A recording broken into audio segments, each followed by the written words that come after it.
There's a lot of anecdotal advice around on improving your marriage. But if you want something you can really use that will actually make a difference and reignite your marriage, check out the link in the description below.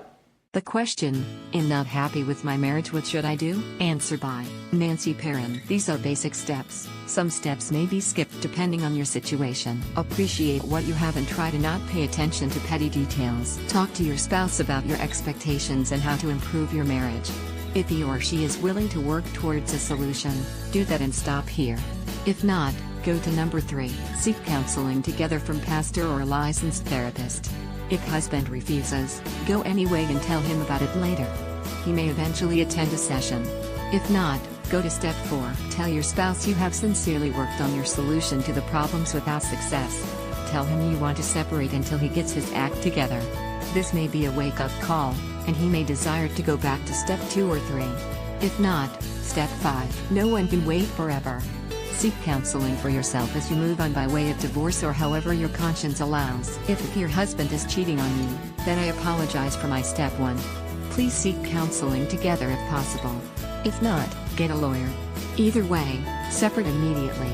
Do not sleep in the same bed until you get there emotionally after lots of counseling together with your husband. If your husband is beating you or your children or in any other way being abusive, get out now. Seek counseling for yourself and kids and get a divorce if physical or sexual abuse is occurring. For emotional abuse, depends on the depth. If a divorce is warranted, go ahead. If the emotional abuse has just started and you believe it can be reversed and forgiven, seek counseling together. A 5-year age difference is no thing at your age. Not grounds for divorce or even unhappiness for that matter. My husband and I are 23.5 years apart in age. Very few issues stemming directly from this. We have been together for 6 years, married for 5 and share 2 kids.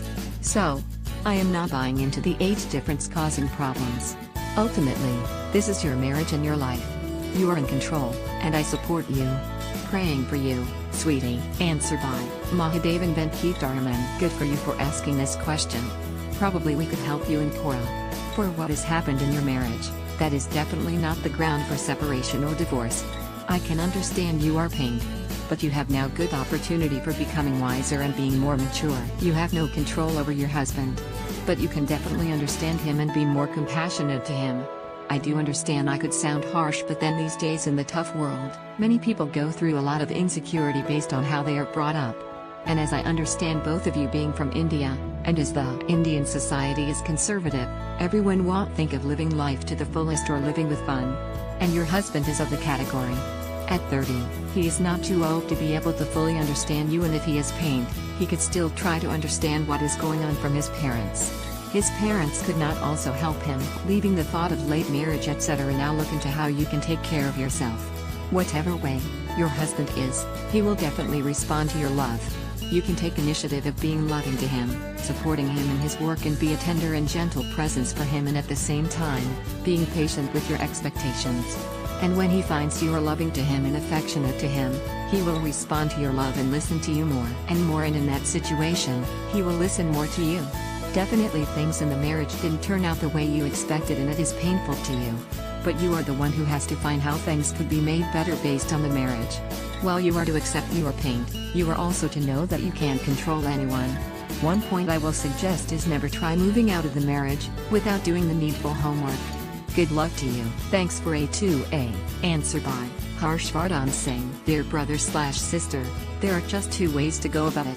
First, that you should take your time and realize that whether these problems are short-term and whatever happened, you still love your partner deep down in your heart and is willing to take that extra step. If forgiveness?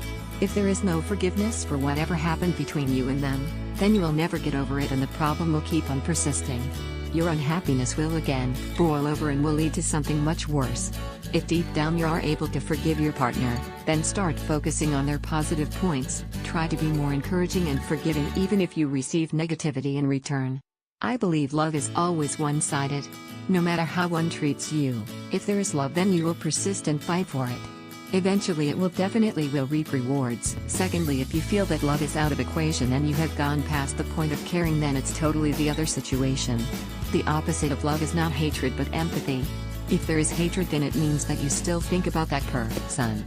But with empathy, you are totally indifferent to that person. Whether he or she lives or dies, you don't care. In that case, it's better to get separated on your terms and give your life another chance rather than just dying every day in your mind. You have just one life, so think wisely. Separation in Indian society's context sounds awful, but believe me, it's not. I have seen people living a beautiful life after that and getting into better relationships over time. Your responsibility is not towards the society or your parents or your friends, but towards your own self. Sometimes relationships don't work, but life always has to work, no matter what. I hope you may find happiness, my friend. Take care. You are the best no matter what path you take.